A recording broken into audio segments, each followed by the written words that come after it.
My name's Bill and I'm an alcoholic.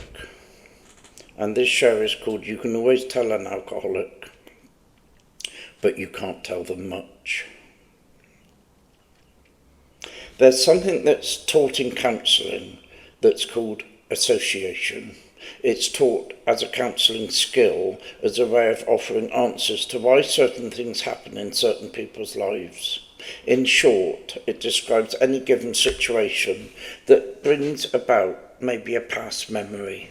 It could be a colour that brings back a childhood memory. It could be hearing a song that evokes past experiences. And these are called associations, as we use one thing to associate with something usually from our past. This is not dissimilar to one alcoholic being able to spot another alcoholic. And it's happened to me.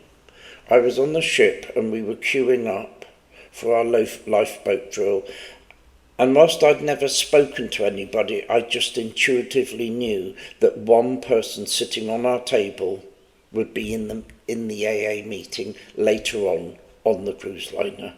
And they were. And we had never met before or ever spoken. Call it intuition, call it association, who knows? But it happens too frequently in my sobriety to be pure coincidence.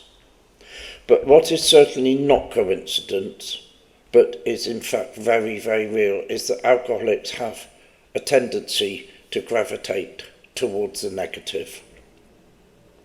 And the most negative part of an alcoholic is not being able to listen to the truth.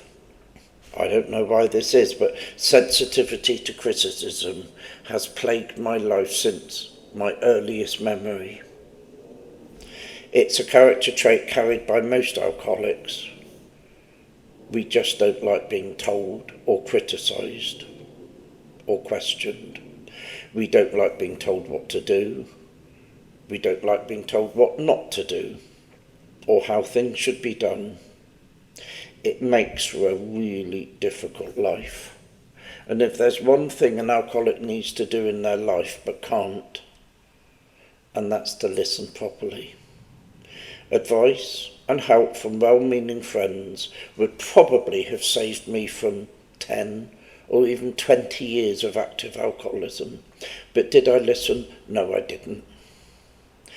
Listening to advice in early sobriety from members of the fellowship would probably have saved me again from many months and possibly years of pain and torment. But would I listen? No, I wouldn't. It's been the same story throughout my life. Not listening to advice doesn't bode well for an alcoholic on a self-destruct mission. No wonder so many alcoholics die. And so today, in recovery, I will always try to tell an alcoholic what is needed to be said. And even if they don't want to be told, I'll try and say it. Why? Because that's what people did to me. And to be honest, it saved my life. And if there's one group of people I've got half a chance of listening to, it's another alcoholic in recovery. So today, if something is difficult to listen to, it's probably exactly what I need to hear. And if it's said by a fellow alcoholic, a fellow member of Alcoholics Anonymous, it's not only something I probably need to hear, it's also something that will probably go on to save my life. Bill the Shirt, Bristol.